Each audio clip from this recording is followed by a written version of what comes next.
तो हेलो बच्चा party, welcome back. कैसे है? एकदम झक्कास। तो पढ़ाई मस्त चल रही है, इसी तरह समझाते रहना है, ठीक है।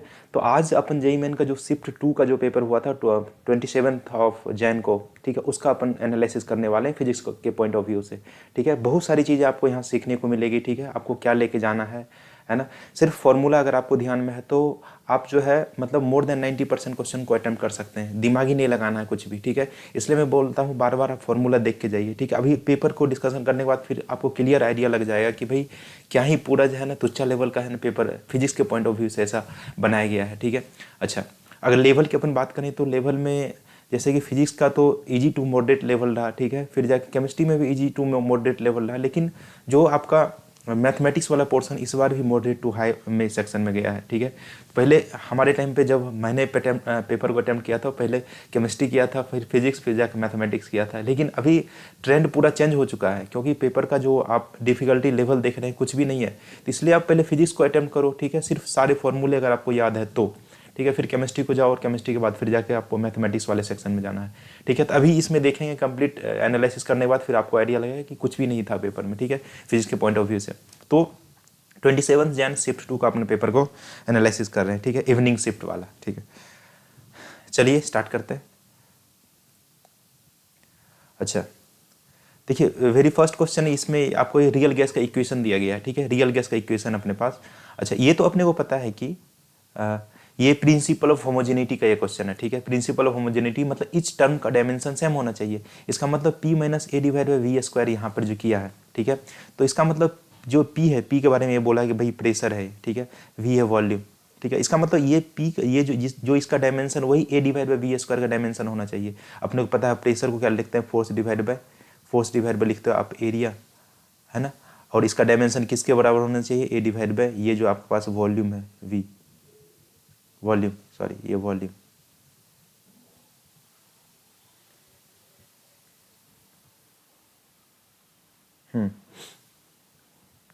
तो प्रेशर को अपन लिखते हैं M L T minus two, इसका याद अपने को, और एरिया को एल स्क्वायर लिखेंगे, और यहाँ से ए डिवाइड बाय फिर वॉल्यूम है, वॉल्यूम मतलब क्या, एल क्यू। तो यहाँ से आप देखिए एक एल से एल कैंसिल हो जाएगा और यहाँ मल्टीप्लाई हो चुका हुआ है M L square T minus two, M L square T minus two, M L square T minus two, ये तीसरा आपका ऑप्शन आ गया, ठीक है। तो ये इतना आसान था ये, ठीक है। अच्छा, ये वाला क्वेश्चन क्या बोल रहा है कि ये बोल रहा है there can be positive zero error in the vernier calipers. हाँ, हो सकता है पॉजिटिव जीरो एरर, ठीक है। अपन पॉजिटिव जीरो एरर पढ़ते हैं, नेगेटिव जीरो एरर पढ़ते हैं, ठीक है। Due to mishandling of the rough handling of the instrument, सही रीजन है, ठीक है। तो मतलब कुछ मिस हैंडलिंग करने से या फिर आपको प्रॉपर तरीके से वो वर्नियर कैलिपर्स को नहीं रखने तो उससे उसमें एरर आ सकता है, ठीक है।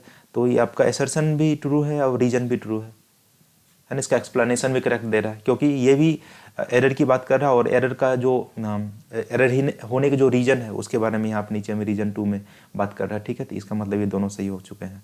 तो ये आ गया आपका +4 मार्क्स। आगे बढ़ते हैं, इसमें क्या बोल रहा है, ठीक है। इसमें बोल रहा है स्टोन इज रिलीज्ड। अच्छा, इसमें एक और क्वेश्चन है, क्वेश्चन नंबर 3, ठीक है।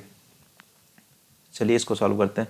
इन आरएलसी सीरीज सर्किट रेजिस्टेंस की वैल्यू आपको 10 ओम दिया गया है, और इसका जो इंडक्टेंस की value 100 divide by pi millihenry दिया गया, और कैपेसिटेंस की value 10⁻³ divide by pi farad, और फ्रीक्वेंसी दिया गया इतना। पावर फैक्टर निकालना। पावर फैक्टर का फॉर्मूला अपने को अगर याद हो तो ये अपन लिखते थे, इसको ये ले लेते हैं।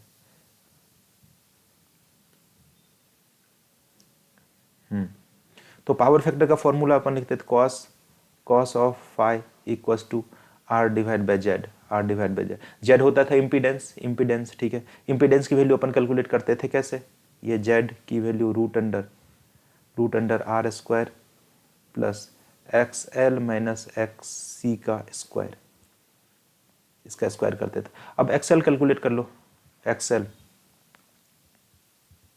ये कैसे लिखते थे, ओमेगा इंटू एल, ओमेगा का लिखेंगे अपना 2 पाई एफ इंटू एल।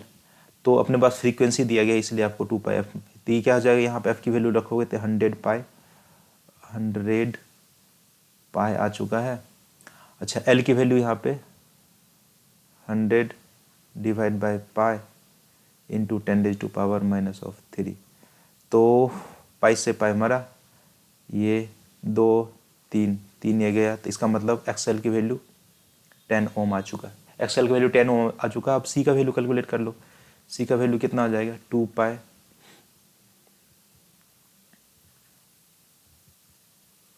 इसको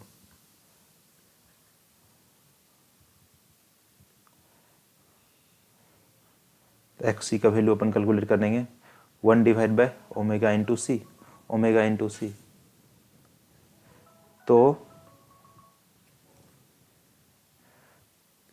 अब ओमेगा का वैल्यू यहाँ पर रख दो 2 पाई एफ इंटू सी का वैल्यू अपने पास 10⁻³ दिया गया, 10⁻³ पाई को ऊपर भेज देते हैं। तो पाई ने पाई को मारा, तो 1 डिवाइड बाई ये 100 आ चुका है और 1000 ऊपर चला गया, तो मतलब 10⁻³ ये ऊपर आ चुका है। तो ये अपना आ गया 10 ओम, 10 ओम। तो अभी यहाँ पे अब निकाल लेते हैं, सारा वैल्यू यहाँ पुट कर दो। देखो आर का वैल्यू है 10 का स्क्वायर प्लस 10 का स्क्वायर प्लस एक्सएल का वैल्यू भी 10 है, एक्सी का वैल्यू 10 है, ये 0 हो चुका है। इसका मतलब जेड की वैल्यू आपका सीधा वैल्यू 10 आ गई। आप यहाँ पर आर डिवाइड बाई जेड कर लो, 10 डिवाइड बाई 10 मतलब कॉस फाई की वैल्यू कितनी आ गई 1। यही तो पावर फैक्टर है। तो पावर फैक्टर की वैल्यू आ गया आपका सिंपली 1। ठीक है, चलिए आगे बढ़ते हैं। ये आर बाई जेड करना था, ये तो हो गया अपना कौन सा वाला केस जहाँ पर रिजोनेंस होता है, वो वाला केस आ चुका था ये इसमें। ठीक है, अभी से फोर्थ क्वेश्चन में क्या बोला, stone is released while free fall stone covers 80 metre distance in last 2 second. इसको ये वाला क्वेश्चन तो मतलब है ना, फर्स्ट क्लास में जब आप ये स्टार्ट करते हैं ना, ये काइनेमेटिक्स से बताते हैं इसको। ठीक है, तो इसमें अपन करते हैं, क्या बोल रहा है, स्टोन को कहीं ऊपर से रिलीज कर दिया और ये लास्ट के जो t=2 सेकेंड है, इसमें 80 मीटर का डिस्टेंस तय करता है। ये 80 मीटर डिस्टेंस है। ठीक है, इसका मतलब अगर टोटल टाइम अपन मान लें, यहाँ से अपन फेंका u=0 से, ये ज़मीन है, ज़मीन पे ये गिरने वाला है। ठीक है, इसका मतलब टोटल टाइम अगर इसमें t लग रहा है, टोटल टाइम अगर t लग रहा है, तो अपन ऐसा लिख सकते हैं इसको कवर करने में t-2 टाइम लगा होगा। तो इसका मतलब इस वाले पॉइंट की वेलोसिटी आ चुकी होगी कितना, v u का वैल्यू 0 प्लस at, a का वैल्यू अपने पास है -g, t का वैल्यू t-2। इस वाले पॉइंट पे इसकी वेलोसिटी आ गई। ठीक है, -g t-2। अब देखो यहाँ की इनिशियल वेलोसिटी मिल गई और t=2 सेकंड इसको लगाना है यहाँ पे नीचे ज़मीन पे आने में और 80 मीटर डिस्टेंस कवर करना है। तो अपना s ये पुट कर देते हैं ut plus half a t², बस ये हो गया। तो 80 यहाँ पे -80 पुट कर देते हैं, -80 equals to minus of g का वैल्यू 10 पुट कर देते हैं, t-2 और 2 सेकेंड इसको लगना है नीचे आने में, माइनस ऑफ g का वैल्यू यहाँ पर 10 पुट करेंगे तो 5/2 इंटू t का स्क्वायर 4। इसने इसको हटाया तो minus of 80 equals to minus of 20t-5, ये आ गया अपने पास -10। इसको इधर लेकर आ जाएंगे तो -70 divide by -20 equals to t-5, ये आ चुका है अपने पास, माइनस माइनस ख़त्म। t का वैल्यू कितना आ चुका है 5 + 7/2। ठीक है, ये 17/2 सेकेंड आ चुका है, 17/2 सेकेंड आ चुका है। अब यहाँ पे फाइंड क्या पूछा, ये find distance of point A from the top. ठीक है, तो पॉइंट ए से टॉप की जो है इसकी डिस्टेंस कैलकुलेट कर लो। अब ऐसे इक्वल्स टू सिंपली लगा देंगे ut प्लस हाफ at²। ठीक है, बस हो गया। ये यहाँ पे अपन यहाँ पे कुछ गड़बड़ किया कैलकुलेशन में, एक बार मैं चेक कर लेता हूँ।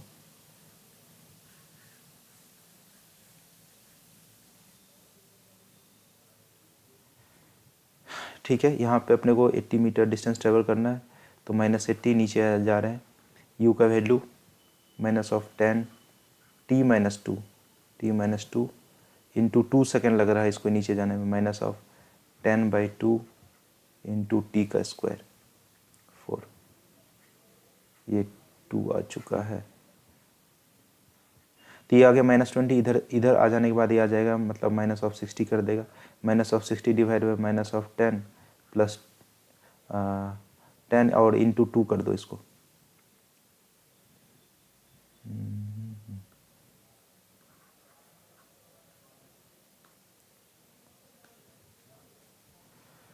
देख लो, -80 प्लस 20, ये इसको -10 इंटू 2 मतलब -20 इक्वल्स टू t-2। ये अपने पास आ गया -60 divide by -60 divide by -20 plus 2 t। तो t का वैल्यू आ चुका अपने हिसाब से यहाँ पे 3 टाइम्स में कट हो जाएंगे, मतलब 5 सेकेंड। अब यहाँ पे टाइम निकाल लो, 5 सेकेंड, मतलब डिस्टेंस निकालना नहीं है यहाँ से यहाँ तक। क्या कर देंगे, s equals to u2, initial velocity 0 है, टॉप से अपने यहाँ का डिस्टेंस देखना है। तो ये कितना टाइम लगा, 5 माइनस ऑफ हाफ g का वैल्यू 10 इंटू टी स्क्वायर 25। ठीक है, तो ये अपने पास ये 5 आ चुका है, मतलब ये -125 मीटर है ना। s की वैल्यू 125 मीटर आ गया।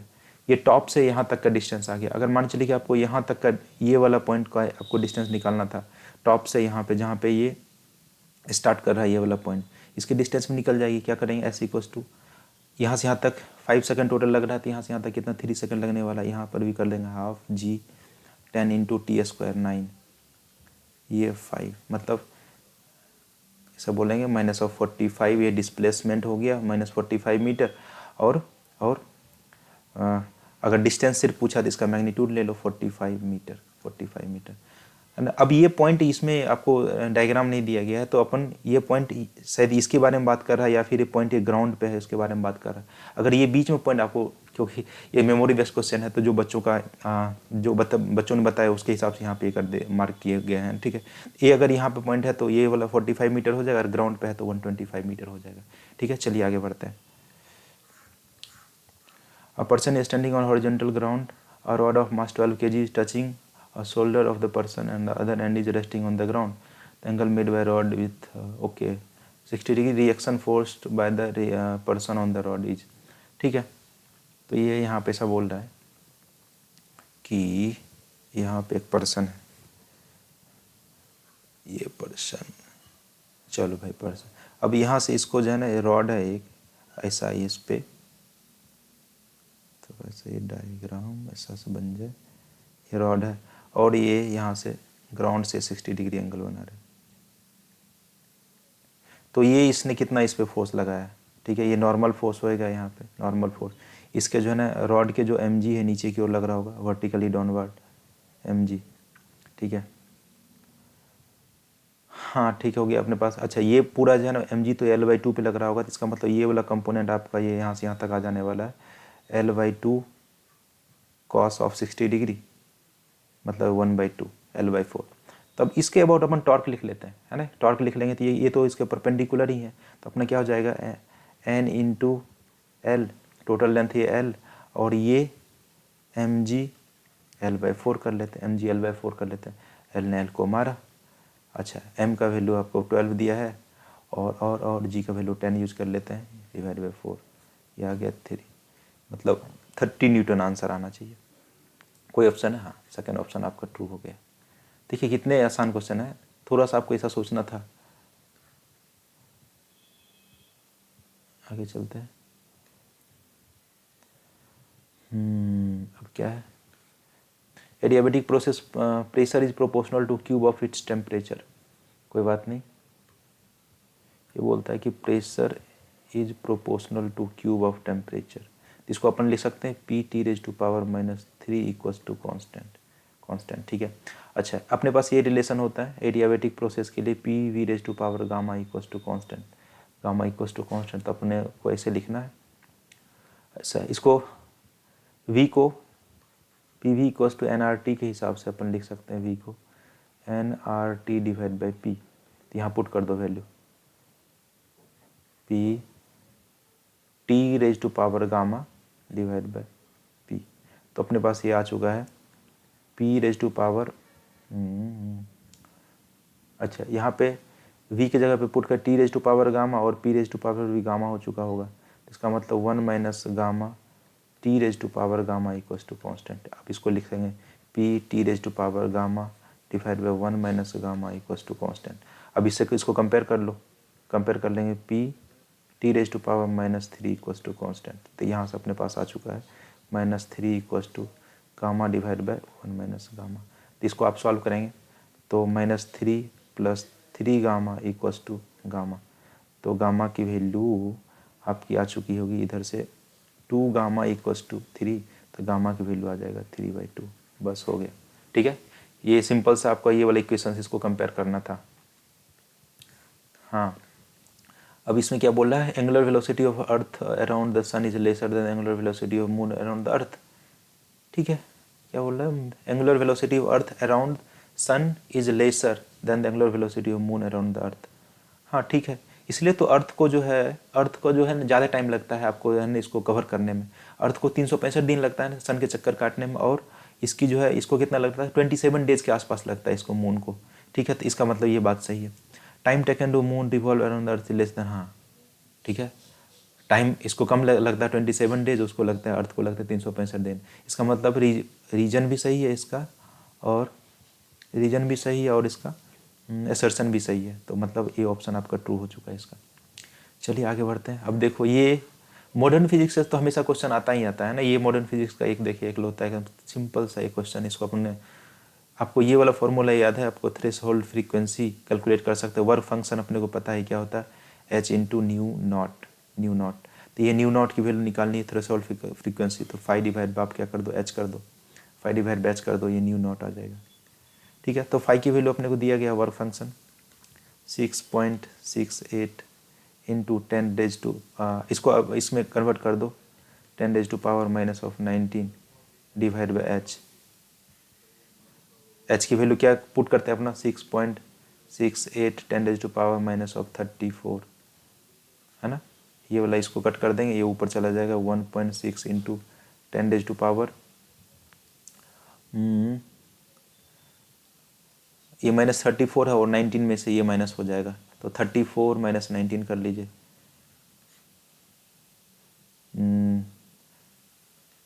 14 में से 9 गया 5, 14 में 9 गया 5, मतलब ये 2 में से गया 1, 15, तो 10 रेज टू पावर 15, तो 1.6 into 10 raise to power 15 B option. बस खत्म। ये देखते हैं मैग्नेटिक फील्ड। अच्छा, इसका डायग्राम नहीं दिया है ना, और रेडियस ऑफ इसका ये दिया गया है। अच्छा, इसका डायग्राम कुछ यूं था इसका डायग्राम कि ये क्वेश्चन अपन करते हैं सॉल्व अक्सर। ये इस तरह का था ये, और ये ऐसा था, ये इस तरह का था है ना।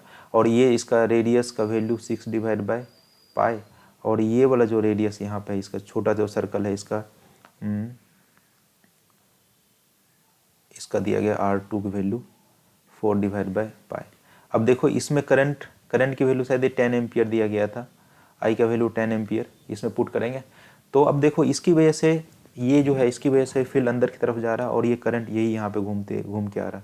ठीक है, इसकी वजह से भी अंदर जा रहा है। इसका मतलब अच्छा, सेमी सर्कल की वजह से अपने को पता है कि फील्ड कितना होता है, बी का वैल्यू लिखते हैं mu not I divide by 4R। दोनों की वजह से अंदर है तो क्या कर देंगे, दोनों को ऐड कर दो। बी नेट चाहिए तो अपने को B1 + B2, तो B1 की वैल्यू म्यू नॉट आई दोनों में कॉमन है 4, 1 divide bye R1 + 1 divide bye R2, तो म्यू नॉट बाय 4, अच्छा म्यू नॉट बाय 4 पाई की वैल्यू अपने को पता होता है कितना, 10 रेज टू पावर -7, तो म्यू नॉट बाय 4 का वैल्यू अपने को पता हो गया pi into 10 raise to power -7, pi into 10 raise to power -7। ठीक है, अब यहाँ वैल्यू पुट कर दो, यहाँ पुट करेंगे म्यू नॉट बाय 4 का value pi into 10 raise to power -7। ठीक है, आई का वैल्यू 10। अच्छा, ये यहाँ पे 4/पाई रखेंगे, तो क्या हो जाएगा, पाई डिवाइड बाई 10।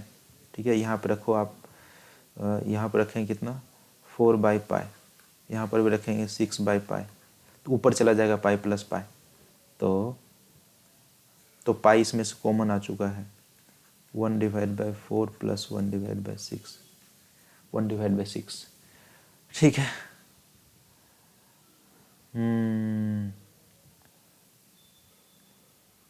इसमें तो कुछ तो लोचा है, इसमें पाई डिवाइड बाई 6 दिया हुआ होना चाहिए इसका। ठीक है, अगर ये नहीं, ये इसको अपन सॉल्व करेंगे, बी का वैल्यू नेट आ जाएगा, है ना। हो सकता है कि इसमें जो है ना क्या दिया गया हो, यानी कि मेमोरी बेस्ड क्वेश्चन है, तो बच्चों को जो याद है उसके हिसाब से इसका वैल्यू पाई डिवाइड बाई 6 दिया गया होगा। ठीक है, इसका वैल्यू आई थिंक, इसका वैल्यू पाई डिवाइड बाई 4 दिया गया होगा। तब देखो यहाँ पाई से पाई की वैल्यू इसकी कट जाएगी। ठीक है, अगर अपन यूँ इस तरह से सॉल्व करें, क्योंकि ये देखो ये तो आंसर तो आ ही गया इसको सॉल्व करने के बाद, लेकिन ये कॉम्प्लेक्स आंसर इतना नहीं आ रहा होगा। ठीक है, इसका वैल्यू उल्टी दी गई होगी, तो उल्टी दी गई होगी तो इसको अपन क्या करेंगे, पाई का वैल्यू यहाँ आ जाएगा 10/पाई आ जाएगा, इसको इस तरह सॉल्व करेंगे तो लेट्स से, है ना। एक तो ये सॉल्यूशन आ गया अपना, तो इसका वैल्यू ऐसा नहीं दिया गया होगा मेरे हिसाब से, ये बच्चों को ये R1 की वैल्यू यहाँ पुट करेंगे, पाई इंटू 10⁻⁻⁷ और 10 यहाँ पे पुट कर देंगे उल्टा, मतलब पाई डिवाइड बाई 6 है तो ऊपर चला जाएगा, तो ये क्या हो जाएगा 6/पाई, 6/पाई प्लस 4/पाई, मतलब 10/पाई, तो पाई से पाई गयो, ये 10⁻⁻5 टेस्ला आ चुका है। ठीक है, ऐसा ही होगा इसमें, है ना। चलिए कोई बात नहीं, आपको कॉन्सेप्ट समझ में आया। नेक्स्ट, इसमें क्या बोल रहा है, external force is remove then the body will try to regain its actual shape, this is called elasticity. हाँ, इलास्टिसिटी में अगर आप एक्सटर्नल फोर्स हटाते हो तो फिर जाकर अपने शेप को रिगेन करता है।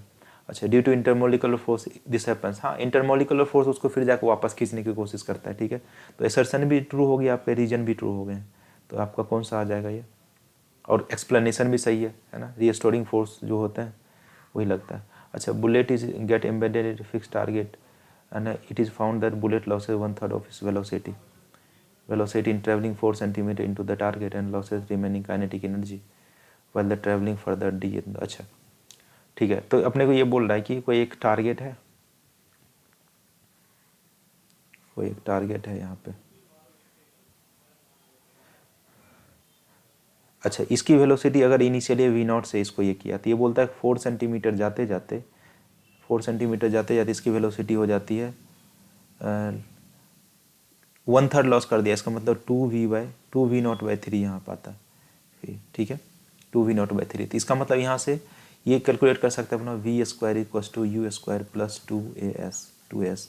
फाइनल वेलोसिटी आपका 2v आ जाएगा, तो इसका मतलब 4v0²/9, यहाँ से क्या आ जाने वाला अपने को v0²/9 प्लस 2, a का वैल्यू पता नहीं, s का वैल्यू है 4/100 कर लेते हैं। ठीक है, तो अपने पास आ जाएगा ये 3v0²/9, 3v0²/9। अच्छा, इक्वल्स टू कर लेते हैं 8/100 इंटू ए, 100 इंटू ए। तो यहाँ से आपका ये आ चुका है, अपने 3 से इसको कट कर देते हैं, तो 100/24 इंटू v0², ये ए आ चुका है।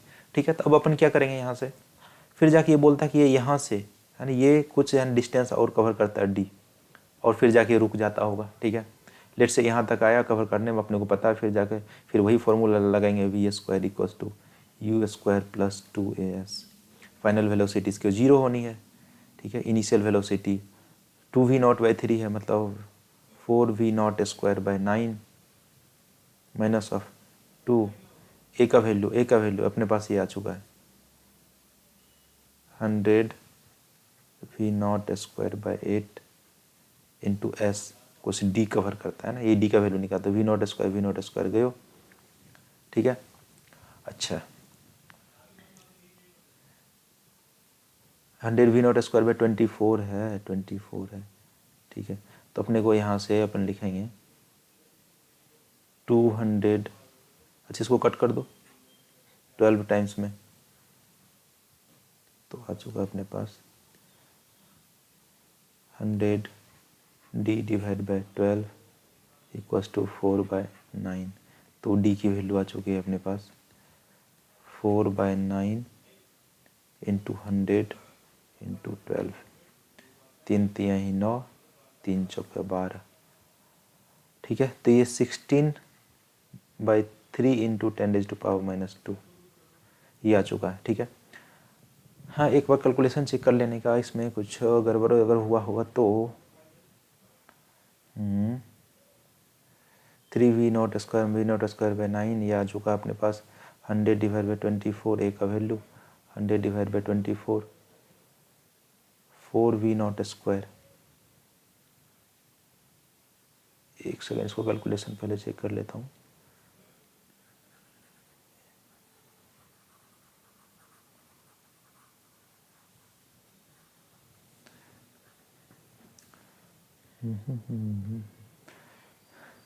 ये तो इन फाइनल वेलोसिटी, ये तो जीरो होना है अपने पास, सीधा बराबर कर देते हैं 4v0²/9 टू ए का वैल्यू अपने पास ये आ गया 3v0²/3 2as 8, तो ये आ गया 3v0²/9, ये 3 आ चुका है और ये 100 डिवाइड बाई 8। ठीक है, 100 डिवाइड बाई 24 इंटू डी।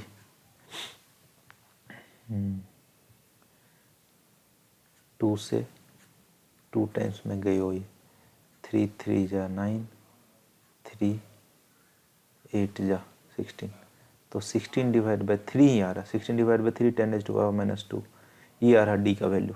ठीक है, तो ये 0.5 समथिंग ही आएगा आंसर वी का value. Found that bullet loss 1/3 of its velocity.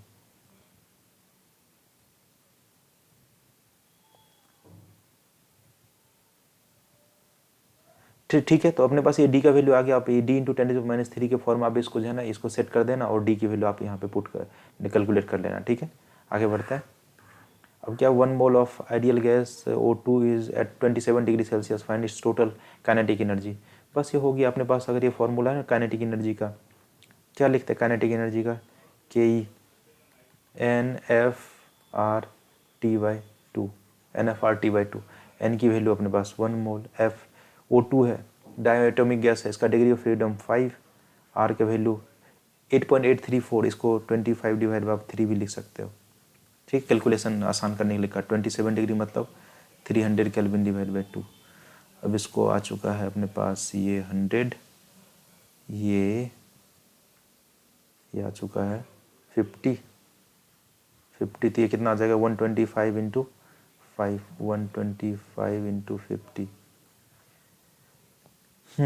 तो इसको आप मल्टीप्लाई कर लो, 25 25, बाकी 2, 5 2 10 2 12 2 1 5 6 6250, ये आपका आंसर आ चुका है।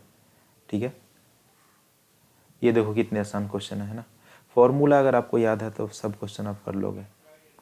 Light of intensity I = 16 × 10⁸ watt per metre incident object kept in medium of refractive index μ = 3। ठीक है, इस वाले मीडियम में रखे गए हैं। And assume 100% absorption, find the radiation pressure. अच्छा, रेडिएशन प्रेशर का अगर आपको फॉर्मूला अगर याद है तो अपन लिखते हैं I डिवाइड बाई सी। यहाँ पे मीडियम है तो मीडियम में रखना पड़ेगा क्योंकि मीडियम की रिफ्रैक्टिव इंडेक्स दिया गया है। ये रेडिएशन प्रेशर RP लिखते हैं यहाँ पे। ठीक है, तो I का वैल्यू अपने को पता है 6 × 10⁸, 6 × 10⁸।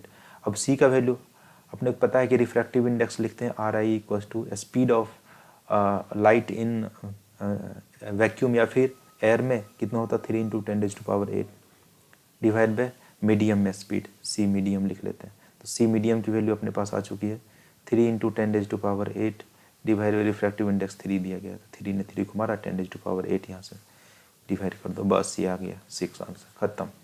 आगे बढ़ते हैं, है ना। 2 कौड़ी का सवाल था। ठीक है। अब अपने पास ring of solid sphere and same mass radius release from the same point in the incline plane, find the ratio of their kinetic energy when they reach to the bottom without slipping. Okay, बिना slipping होते हुए आ रहा है इधर की ओर। हो गया ना बाबू, तो ख़त्म है अपना। ये रहा, स्लिप नहीं कर रहा है, मतलब रोल करता हुआ आ रहा है। यहाँ पे रोल करता, ये अगर ये एच हाइट पे है, एच हाइट पे है, एच हाइट पे है, तो ये पूरा जो है ना, ये अगर ये यहाँ पा चुका है, यहाँ पा चुका है, इसका मतलब पोटेंशियल एनर्जी जीरो हो चुकी होगी। पोटेंशियल एनर्जी जीरो, इसका मतलब जो भी इसके पास एनर्जी है, अभी यहाँ पे एनर्जी कितना है, इसका मास m है, mgh, ठीक है। यहाँ पर वही काइनेटिक एनर्जी बन चुका होगा, mgh। सिमिलरली आपके जो सॉलिड रिंग है, रिंग के लिए भी यहाँ पे एनर्जी कितना, mgh, मास अगर सेम है तो, है ना, बोला कि सेम मास है, सेम रेडियस है, तो यहाँ पर भी जो रिंग के पास पोटेंशियल एनर्जी है, सारा का सारा इसको काइनेटिक एनर्जी में कन्वर्ट हो जाएगा। इसका मतलब kinetic energy and potential energy of ring and sphere दोनों का सेम रहेगा इस वाले पॉइंट पे, तो अपना 1:1। चलो आगे बढ़ते हैं, आगे बढ़ते हैं। अब 3 volt metre different internal resistance R connected as shown in figure. अच्छा, फिगर ही गायब है। अच्छा, ऐसा कुछ कनेक्टेड है यहाँ पे, मैं इसको यहाँ पर ड्रॉ कर देता हूँ। ये कि ये वोल्ट मीटर ये रहा, ठीक है, दूसरा वोल्ट मीटर ये रहा, तीसरा वोल्ट मीटर ये रहा, ठीक है। इसको ये बी और ए से इसको कनेक्ट कर दिया, ठीक है। Figures on voltage applied across A B के अक्रॉस वोल्टेज अप्लाई किया है, तो ये इसमें बोलता है कि कौन सा ट्रू है इसमें। अपने को पता है ए बी के अक्रॉस अगर वोल्टेज अप्लाई की होती, इसके अक्रॉस है ना वी वोल्टेज हो चुका होगा, V3 में वी वोल्टेज हो चुका होगा, लेकिन इसके अक्रॉस, ये दोनों के अक्रॉस वी वोल्टेज रहा होगा, दोनों को मिला होगा V1 और V2, है ना। तो इसका मतलब V1 प्लस V2, ये दोनों को अगर ऐड करेंगे, जो V3 के पास वोल्टेज है उसके बराबर होना चाहिए, ग्रेटर देन तो नहीं हो सकता है ना। V1 प्लस V2, ये दोनों को ऐड करेंगे तो V3 के बराबर होगा, जाहिर सा बात है, ठीक है, क्योंकि इसको V वोल्टेज मिला, ये दोनों को मिला के V वोल्टेज मिले होंगे, तो इसका मतलब V3 के पास भी, यहाँ पर अपन लिख सकते हैं, V3 के पास अगर ये आपने V वोल्टेज यहाँ पर लगाया बैटरी के अक्रॉस, तो V3 के पास भी V हो जाएगा और V1 प्लस V2 के पास भी V हो जाएंगे। तो ये जहाँ पर सेटिस्फाई करा वो आपका आंसर होगा, ठीक है। ये देखो ये सही है, 3, बस हो गया, ख़त्म, आगे चलो। Next, specific resistance is given by इतना, length is double, then the find corresponding change. अच्छा, ऐसे एक स्पेसिफिक रेसिस्टेंस है। स्पेसिफिक रेसिस्टेंस सिर्फ टेम्परेचर और मटेरियल डिपेंडेंट प्रॉपर्टी होता है, लेंथ वगैरह चेंज होने से कुछ उसको फ़र्क नहीं पड़ने वाला, ठीक है। तो नो चेंज, नो चेंज, कुछ भी चेंज उसमें नहीं होएगा। आगे बढ़ते हैं। Static function friction depends on the area of contact but independent of the material. सही बात है, स्टैटिक फ्रिक्शन आपका एरिया ऑफ कॉन्टैक्ट पर डिपेंड करता है, बात तो सही है। Kinetic friction independent of the area of contact but depends on the material. Kinetic friction is independent of area, ठीक है ना। ये भी इंडिपेंडेंट होता है area of contact but depends on the material. हाँ, मटेरियल पर डिपेंड करता है, उसकी रफनेस ज़्यादा है तो फ्रिक्शन की वैल्यू ज़्यादा होएगा। असर्शन भी ये भी इसकी बात करते हैं इंडिपेंडेंट ऑफ, हाँ दोनों है ना। आपको फ्रिक्शन को मटेरियल डिपेंडेंट प्रॉपर्टी दिखाना है, इसका मतलब ये वाला ऑप्शन आपका शुरू सही हो चुका है, ठीक है। आगे बढ़िए, देखो एक सेकंड का सवाल पूछा गया, work done by electrostatic force on the object when move equipotential surface है जीरो। हाँ, इक्विपोटेंशियल सरफेस पे डेल्टा वी का वैल्यू जीरो होता है, अपने को पता है, work into Q into delta we होता है। अगर डेल्टा वी ही जीरो है तो वर्क डन क्या हो चुका होगा आपका, जीरो, W जीरो, ठीक है। Electric field perpendicular to the equipotential surface, ठीक है। इक्विपोटेंशियल सरफेस के परपेंडिकुलर होता है इलेक्ट्रिक फील्ड, सही बात है, ठीक है। तो ये दोनों सही है, ठीक है। आगे बढ़ते हैं। न्यूक्लियस इतना स्प्लिट्स इन द कार्बन 12 में ये जो है ना ये बदलता है, ठीक हो गया, चलो कोई बात नहीं। अपने पास C13 6 है, ये किस में जाता है भाई, C6 12 में प्लस एक इसमें से न्यूट्रॉन रिलीज होता है, मतलब 0 और 1। तो अपने को पता है ना ये डेल m इंटू सी स्क्वायर कर देता है, मास का डिफेक्ट, मास के डिफेक्ट, ये आपको डिफरेंस कैलकुलेट करना है, डेल्टा m की वैल्यू कितना आ जाएगा, ये एनर्जी रिलीज यही तो होगा, डेल m इंटू सी स्क्वायर। अब इसको आपको ऐड करना पड़ेगा, है ना। अब अपने को 12 और ये न्यूट्रॉन को ऐड करेंगे तो कितना हो चुका होगा, 12.000। हाँ, ये कितना है अपने पास, न्यूट्रॉन को 1.000 208665, इसको आप ऐड कर दो, 000, ये आ चुका अपने पास 13.00866 है ना। ये ताकि इसकी जो है ना मास, इसके मास में से इसको मास को माइनस कर दो, मास डिफेक्ट आ चुका होगा आपके पास। तो 13 पॉइंट, ये C3 का मतलब 0.1397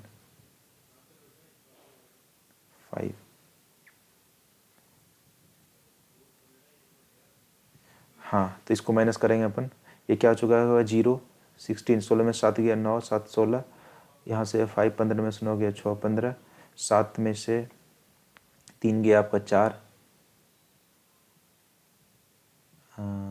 इसको उल्टा इसको माइनस करना पड़ेगा, मास डिफेक्ट की वैल्यू, इसकी मास की वैल्यू बड़ी आ रही है, तो यह 5 में से 5 कर दो, ये 0, ये अपने पास आ चुका है 17 में से, अच्छा ये 1 आ चुका होगा ये, ठीक है। और 9 में से ये 3, 13 में से 5 किया 8, इतना आ चुका है। तो डेल्टा एम की वैल्यू आ चुकी है आपके पास 0.005310, ये अपने पास यू आ गया, यू आ गया। अपने को पता है इसमें आपको 0.00530 इंटू इसमें 931 से मल्टीप्लाई कर दो, तो आपके पास, इसको मैं मल्टीप्लाई करके देखता हूँ इसका कितना था वैल्यू।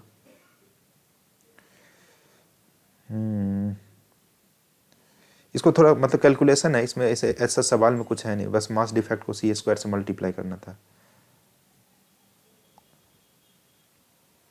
तो 0.0053 इंटू 931, 0.496, मतलब ये, हाँ मतलब 0.005 है ना, तो 4.94 आ जाएगा।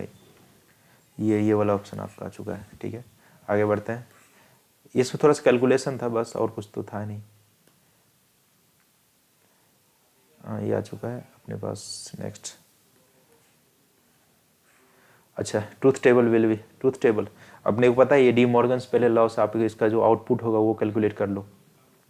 आउटपुट आप कैलकुलेट करोगे तो क्या है, यहाँ पे आपका ए है, तो इसका मतलब यहाँ पे ए इनपुट आ चुका है, यहाँ पे ए है तो यहाँ पे नॉट गेट लगा हुआ है, तो ए बार यहाँ पर आ चुका है। यहाँ पे बी है तो यहाँ पे जो अपने पास बी नॉट आ चुका है, ठीक है। फिर यहाँ से बी है तो डायरेक्ट बी आ चुका है, तो यहाँ पे क्या आ गया, एंड गेट है, तो एंड गेट में मतलब ए बी बार यहाँ से आ चुका है, यहाँ पर ए बार बी आ चुका है। यहाँ पर और गेट है तो आपके पास जो आउटपुट आने वाला है A B bar plus B A bar, ठीक है, ये आ चुका है। इसका मतलब अगर दोनों की इनपुट की वैल्यू है ना आपके सेम रहेगी, मतलब 0 0 रहेगा, 0 0 बार प्लस ये भी 0 0 बार, तो इसमें क्या आ चुका होगा, इसका वैल्यू 0। अगर दोनों 1 1 भी रहे, 1 1 भी रहेगा, तो ये क्या हो जाएगा, 1 1 का बार प्लस 1 1 का बार, तो ये क्या हो चुका होगा, 1 इंटू 0, तो ये 0 ये 0 0। अगर सिमिलर इनपुट है तो इसका जहाँ आउटपुट 0 आने वाला है, तो सिमिलर इनपुट आउटपुट 0, यहाँ पर भी सिमिलर इनपुट, यहाँ पर सिमिलर आउटपुट 0, ये नहीं होगा, ठीक है। सिमिलर इनपुट में आउटपुट 0, ये भी नहीं होगा। यहाँ पर देखो सिमिलर इनपुट है, आउटपुट 1 दे दिया, तो ये भी नहीं हो जाएगा। इसका मतलब लास्ट ऑप्शन आपका ये बचा है। चलिए आगे भागो, आगे भागो। In a transformer ratio of turns in primary to secondary coil is 10:1. If the primary side voltage is 230 volt and the frequency is 50 hertz, the resistance of the secondary side is 46 ohm. चलेगा, ठीक है। Then find the power output, ठीक है। अपने पास ये relation पता है ना, ये रिलेशन कौन सा, number of turns in secondary divide by number of turns in primary, potential in secondary divide by potential in primary, ठीक है। फिर अपन लिखते हैं, चलो इतना अपन कर लेते हैं, number of turns primary to secondary दिया गया है, ठीक है, तो इसका मतलब ये 1/10 दिया गया है, 1/10। अच्छा, प्राइमरी में वोल्टेज आपको दिया गया है 230 वोल्ट, तो सेकेंडरी में वोल्टेज आ चुका अपने को, ई एस की वैल्यू 13 वोल्ट आ चुका आपका, 13 वोल्ट आ चुका है, ठीक है। बस पावर आउटपुट आपको ढूंढना है, तो पावर आउटपुट क्या करेंगे, पावर आउटपुट ई एस मतलब ये ऐसा लिखते हैं ना, पोटेंशियल का square divide by R. Potential आपके पास 13 इंटू 13 आ चुका है, डिवाइड बाय आर कर लो। आर का वैल्यू आपको सेकेंडरी का रेसिस्टेंस दिया गया 46, ये कर लो 2 टाइम्स में और इसको कट कर दो 11.5 आ जाएगा यहाँ से, है ना। कोई ऑप्शन है तो 11.5 आपका ट्रू हो गया, बस खत्म। आगे चलते हैं। Between two polaroid placed in the cross position, two polaroid, अच्छा ठीक है, ये बोला टू पोलराइड क्रॉस पोजिशन में third polaroid introduce by what angle, the introduction the polaroid gives rotated to get and maximum intensity. ठीक है भाई, तो ये बोल रहा है ऐसा कि, ऐसा बोल रहा है कि अपने पास दो पोलराइड है, एक ये पोलराइड, राइट। अब इसके क्रॉस पोजीशन में ऐसा पोलराइड रखा गया जो ऐसा है ना, इसका मतलब ये बोल रहा है कि बीच में एक और पोलराइड रखेंगे, इसको कितने एंगल पे इसको रोटेट करें कि मैक्सिमम इंटेंसिटी मिले। तो ये तो सीधा एनसीईआरटी का आपका क्वेश्चन है। आई इक्वल्स टू अपन लिखते हैं I naught cos square phi into sine square phi. तो मतलब फाई की वैल्यू अगर 45 डिग्री होगी तो इसका मैक्सिमम आएगा, ठीक। 45 से ज़्यादा हो जाएगा तो फिर जाके इसकी वैल्यू कम होना स्टार्ट हो जाएगा, है ना, आउटपुट की जो ये इंटेंसिटी आने वाली है, ठीक है। तो ये अपने पास 45 डिग्री आ गया सीधा, है ना, ज़्यादा सोचना ही नहीं था इसमें। तो चलिए भाई इसकी बात कर लेते हैं, ये क्या बोल रहा है। हाँ, if there fundamental frequency are sounded together, beat frequency इतना हियर होता है, find the velocity of the sound in air. ठीक है, अच्छा अपने पास एक क्लोज ऑर्गन पाइप और ओपन ऑर्गन पाइप की यहाँ पे बात कर रहे हैं, ठीक है। तो फंडामेंटल फ्रीक्वेंसी क्या होता है,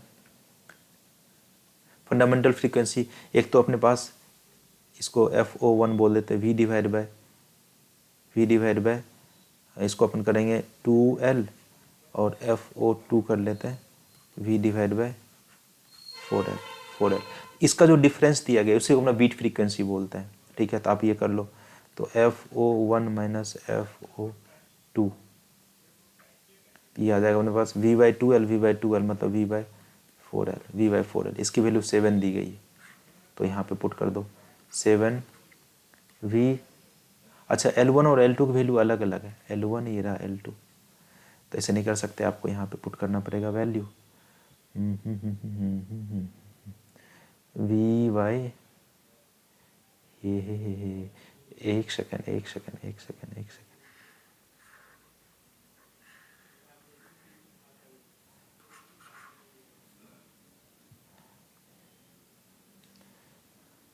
तो यहाँ पे अपन पुट कर लेते हैं V डिवाइड बाय 2L1 की वैल्यू 150, इसमें इसको मीटर में बदल लो, 100 से डिवाइड करेंगे, ऊपर चला गया ये 5 2 जा 5 3 जा, इसका मतलब 2V/4L।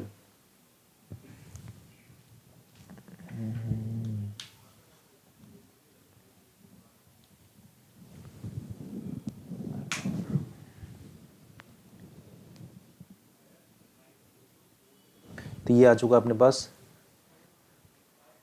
2V/, ये क्या हो रहा है कैलकुलेशन, एक मिनट, कैलकुलेशन में मिस्टेक हो रहा है बस, और कुछ नहीं। ये तो V डिवाइड बाय 2 ऑफ ये 150, ऊपर में 100 जा चुका है, तो 53 जा ये आ जाएगा, 52 जा ये आ जाएगा, 2 से 2 गया अपने पास V डिवाइड बाय 3, FO2 निकाल लो, V डिवाइड बाय 4L कर लो, तो 4L का वैल्यू अपने पास 350, ऊपर में चला गया 100, ठीक है। फिर यहाँ से 0 ने 0 घटाया, 5 2 जा 10, 5 7 जाइए, 2 से 2 मतलब V डिवाइड बाय 14। बस इसका डिफरेंस अपने पास दिया है 7, तो V/3 माइनस V/14। अब इसका एलसीएम ले लेंगे अपने पास, 7 इक्वल्स टू 14 इंटू 3, तो 14V माइनस ऑफ 3V, तो यहाँ से आ चुका अपने पास 7 into 14 into 3 divide by 11 equals to V। तो ये सब इसको सॉल्व करो, आपके पास है क्या आ जाएगा, आपका speed of sound in air आ चुका है, ठीक है। इसको सॉल्व करना है, बस सॉल्व ही करना था इसको, बस और कुछ नहीं। आगे चलते हैं अपन, ये क्या बोल रहा है, 200 micro ampere current galvanometer deflects pi by 3 radians for what value of current it will deflect by pi by 10 radians. ठीक है ना, ये तो अपने पास ये क्या है, ये वाला उसका आ गया ना गैल्वेनोमीटर का। ठीक है, गैल्वेनोमीटर का सवाल, वो जो अपने सेंसिटिविटी पढ़ते हैं, सेंसिटिविटी आप पढ़ते हो ना ये, कि जैसे current sensitivity phi divide by I equals to N A B divide by C, N A B divide by C, ये सारा चीज़ कांस्टेंट है, ये सारा चीज़ कांस्टेंट है, तो अपन लिख सकते हैं phi is directly proportional to I, phi directly proportional to I. तो अपने को 200 पे ये इसका वैल्यू दिया गया directly proportional to pi by 3, तो एक्स इसका होगा, है ना, तो उसमें डिफ्लेक्शन कुछ, अच्छा ये अपने पास, हाँ ये सही है ना, पाई डिवाइड बाय, इसको या तो उल्टा लिख लो, उससे कुछ फ़र्क पड़ेगा नहीं क्योंकि प्रोपोर्शनलिटी है। तो अच्छा ठीक है ठीक है ठीक है ठीक है ठीक है चलेगा। तो फाई की वैल्यू अपने पास पाई बाय 3 है, तो इसमें 200, ठीक है, इक्वेशन 1 हो गया ये।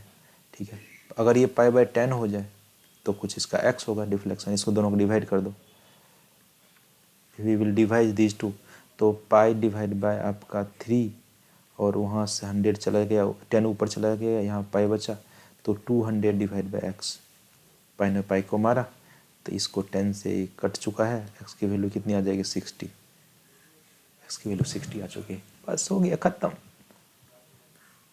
आगे बढ़ते हैं आगे बढ़ते हैं, नेक्स्ट। काफ़ी मैं जगह रखा हूँ यहाँ ताकि सॉल्व करने में कुछ दिक्कतें ना हो इसमें। ठीक है, देखिए बहुत क्वेश्चन आसान है। अभी -4 इतना पोजीशन पर रखा गया और अनदर चार्ज इतना इतना पोजीशन।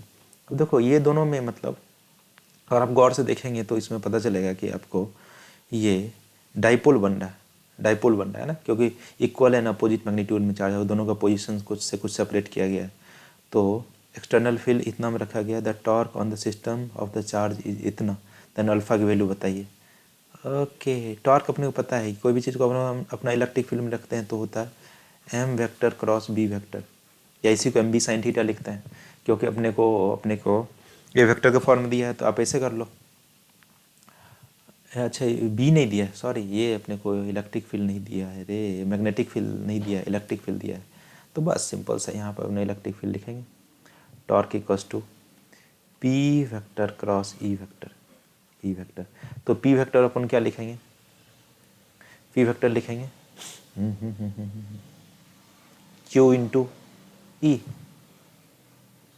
पी को क्यू इंटू ई नहीं, पी क्या है, मोमेंट है ना, मतलब डाइपोल मोमेंट है, तो डाइपोल मोमेंट को अपन लिखते हैं, आजा आजा आजा, तो P equals to Q into L, Q into L. तो एल मतलब ये दोनों के बीच का डिस्टेंस निकाल लो, ये क्या हो जाएगा आर वेक्टर, लेट से इसको अपन लिखेंगे। तो 2 में से 1 गया तो 1 आई कैप, आई कैप, ठीक है। 1 -1 में 0 गया तो मतलब माइनस जे कैप, माइनस जे कैप। 5 में से 4 गया प्लस के कैप, के कैप, ठीक है। अच्छा इसको अपन ऐसे भी लिख सकते हैं, P E sine of theta, P E sine of theta. अच्छा आर वेक्टर अपने को दिया है, तो अपने को कॉस थीटा का वैल्यू ऐसे लिखते हैं ना, R1 vector dot R2 vector. अच्छा 2 वेक्टर नहीं दिया है अपने को,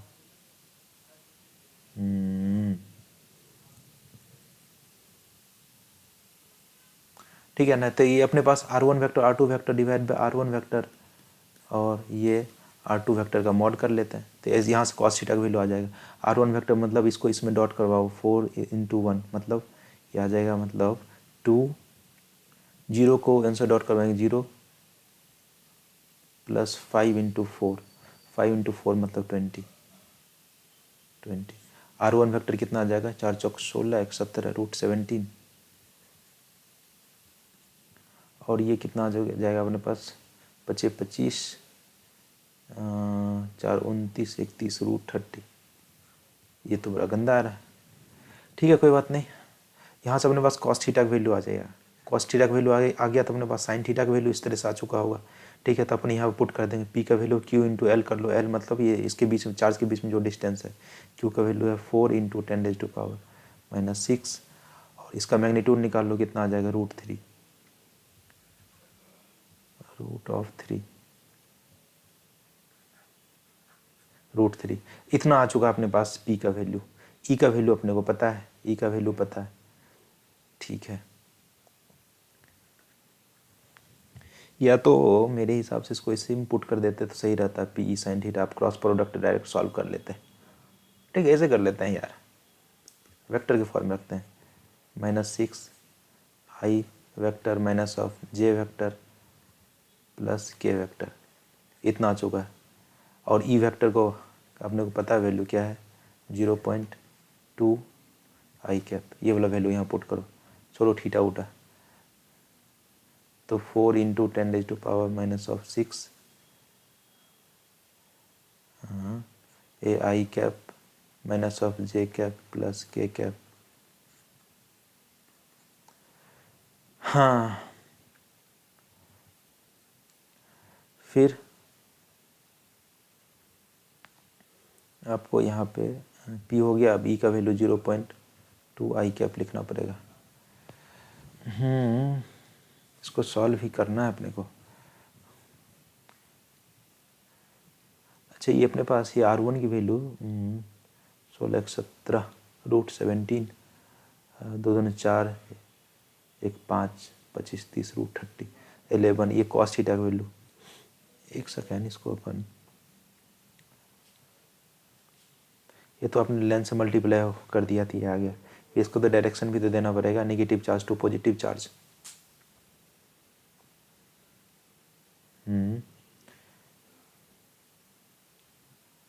ये अपना जो आया, ये तो आ गया अपने पास 4, ये तो मैग्नीट्यूड आ चुका है पी का। इसका डायरेक्शन दे दो, डायरेक्शन क्या होता है, नेगेटिव टू पॉजिटिव चार्ज, है ना। इसको अपना डायरेक्शन देंगे तो आ गया 4√3 10⁻⁻6 अब इसको डायरेक्शन देना पड़ेगा, है ना। Direction negative to positive charge रहता है ना, तो इधर से इधर की ओर डायरेक्शन रहेगा।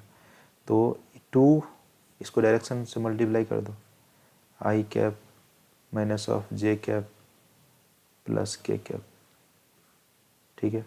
और डिवाइड बाय √3 कर देते हैं, यूनिट वेक्टर से मल्टीप्लाई कर दिया ना ये, तो ये तो यही आ जाने वाला है, ठीक है। अभी इसको मल्टीप्लाई कर दो। तो आई को आई के साथ अपन डॉट करवा देते हैं 4, ये 0.8 आ चुका है। एक सेकेंड, इसको अपन मल्टीप्लाई करेंगे तो 0.8 × 10⁻⁻6। अच्छा, आई क्रॉस आई तो 0 आ चुका है, जे क्रॉस आई तो आज आ चुका है ये, मतलब के वेक्टर, के क्रॉस आई तो ये आ जाएगा अपने पास जे। तो इसका मतलब ये √2 आ चुका है, तो मतलब ये इसको अपन लिखेंगे 10√2 × 8 × 10⁻⁻7। अच्छा, यहाँ पर अपने पास ये सेंटीमीटर पर सेकंड, इसका मतलब यहाँ पर और आप मल्टीप्लाई कर दो, जो कि ई का भी वैल्यू है ना सेंटीमीटर पर सेकंड में दिया है, 10⁻2 से यहाँ पर मल्टीप्लाई कर देंगे तो क्या आ चुका है, 8√2 10⁻⁻5। 8√2 10⁻⁻5, इसका मतलब यहाँ पे अल्फा का वैल्यू सिंपली 2 पुट कर देना था, ठीक है। आगे बढ़ते हैं। ए न्यूक्लियस विथ एटॉमिक नंबर इतना, हैविंग रेडियस इतना, कैलकुलेट पोटेंशियल ऑन सरफेस। अच्छा, पोटेंशियल ऑन सरफेस तो अपने पास सिंपल से एक फॉर्मूला आता है, क्या करते हैं, V/Q डिवाइड बाय R। के का वैल्यू 9 × 10⁻9। अच्छा, 50 एटॉमिक नंबर है, इसका मतलब जो चार्ज नेट चार्ज होगा 50 टाइम्स ऑफ इलेक्ट्रॉन के चार्ज के बराबर, 10⁻9 आ चुका है। तो यहाँ पे अपन पुट कर देंगे सिंपल सा 50, और एक इलेक्ट्रॉन पे जो चार्ज है 1.6 × 10⁻⁻19 होता है। और आर की वैल्यू यहाँ पे है अपने पास 9 × 10⁻⁻15 मीटर, सेंटीमीटर है तो, और इसको डिवाइड कर दिया तो ये हो चुका है भाई, ये ख़त्म, ये 9 ने 9 को मारा तो ये बच क्या जाएगा अपने पास, ये 0 ने 0 ख़त्म कर दिया, AC × 10⁻15 ओह कितना ज़्यादा है, मतलब 8 इंटू 10⁻⁴ आपका 16 आ जाएगा वोल्ट। ठीक है, इतना इतना पोटेंशियल आ चुका है। हाँ हाँ, अच्छा ये -19 होगा, -19 होगा नहीं यार, क्या क्या करते हो, मतलब इसका मतलब ये भी ख़त्म हो चुका है, 8 वोल्ट आ चुका है इसका answer.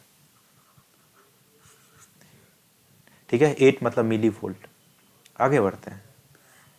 Pressure inside the pipe before hole is, अच्छा ये कोई पाइप है, इसमें जो है ना प्रेशर है, पहले प्रेशर दिया गया इतना, जब स्मॉल ओपन करते हैं प्रेशर चेंज होकर इतना आ जाता है, स्पीड ऑफ वाटर। ठीक है, इसका मतलब ये ऐसा बोलता है कि ये बर्नौली थ्योरम का सवाल हो गया ना, ये पाइप है, यहाँ पर भी प्रेशर है आपके पास 4.5, यहाँ P1 बोल देते हैं, बाद में इसका प्रेशर इधर P2 हो जाता है। अपने को पता है कि change in pressure energy per unit volume equals to gain in kinetic energy per unit volume हो जाएगा, मतलब P1 minus P2 equals to half rho V2² minus of half rho V1²। ये तो होता है, तो इसका मतलब जो चेंज इन प्रेशर हुआ कितना हो जाएगा अपना 2.5 इंटू, लिखेंगे 2.5 इंटू 10⁻⁴ 1/2। अच्छा, यहाँ पे इसका जो है वेलोसिटी अप्रोक्सीमेटली अंदर में क्या मानेंगे, 0 मानेंगे, है ना, क्योंकि स्मॉल ओपनिंग किया हुआ था। इसका मतलब ये जो लेयर जो आ रहा होगा बहुत स्लोली नीचे आ रहा होगा और यहाँ से तेज़ी से बाहर की ओर ऐसा निकल रहा होगा पानी। इसका मतलब ये वाला टर्म आपका 0 हो चुका है। अपन रो का वैल्यू क्या कैलकुलेट करना, रो ही कैलकुलेट करना, वाटर मतलब 10⁻³ इंटू V2²। तो हटा दो 2.5, तो ये 5 आ चुका है, ये तो 10, ये 5 मतलब 50, हाँ हाफ रो। अच्छा इसको थोड़ा सॉल्व कर लेते हैं, 2.5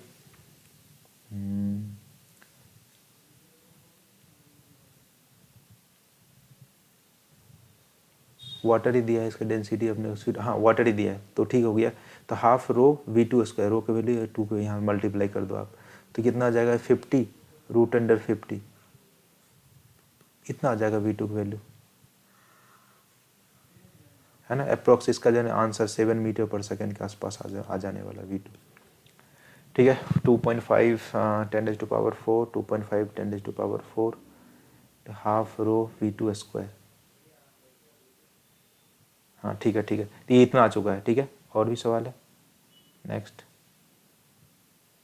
नहीं, बस इतना ही सवाल है। ठीक है, तो होप ये जो है ना आपको पूरा डिस्कशन देखने के बाद ये आइडिया लगा होगा कि इसमें जो क्वेश्चन है मोस्टली कहाँ से पूछ रहे हैं, आपका फार्मूला बेस्ड क्वेश्चन है ना, सारे फार्मूला बेस्ड क्वेश्चन है और वहाँ से सवाल आ रहे हैं।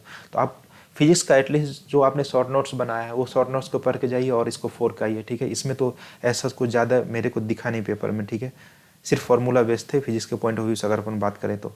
ठीक है, तो चलिए मिलते हैं किसी नेक्स्ट शिफ्ट का जो है ना क्वेश्चन सॉल्व करने के लिए। ठीक है, तो अभी के लिए एकदम मचाते रहिए, जाइए एकदम 4 का ये पूरा काम हो के पर एग्जाम लिखना है। ठीक है, घबराना नहीं है। ठीक है, बहुत सारे क्वेश्चन उसमें दिए हुए रहते हैं जो आप सॉल्व आसानी से कर सकते हो। ठीक है, तो फोड़ो और मज़े करो। ठीक है, मिलते हैं नेक्स्ट वीडियो में। चलिए, all the best for the upcoming examinations.